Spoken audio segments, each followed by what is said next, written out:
Saksakallan gunarnavasya Vande Guru Sri Charanaravindan.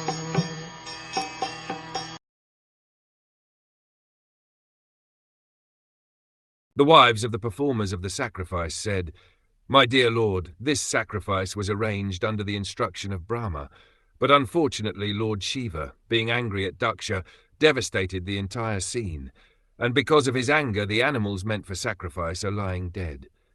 Therefore the preparations of the yajna have been lost. Now by the glance of your lotus eyes, the sanctity of this sacrificial arena may be again invoked."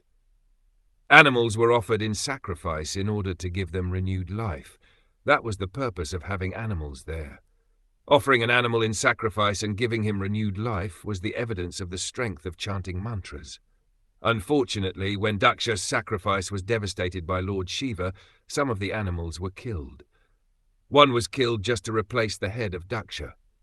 Their bodies were lying about, and the sacrificial arena was turned into a crematorium.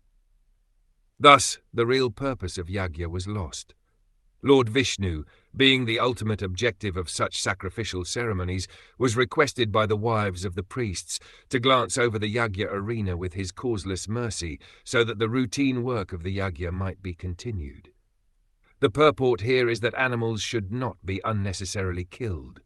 They were used to prove the strength of the mantras and were to have been rejuvenated by the use of the mantras. They should not have been killed, as they were by Lord Shiva, to replace the head of Daksha with an animal's head.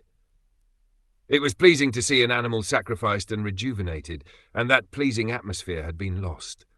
The wives of the priests requested that the animals be brought back to life by the glance of Lord Vishnu to make a pleasing yajna.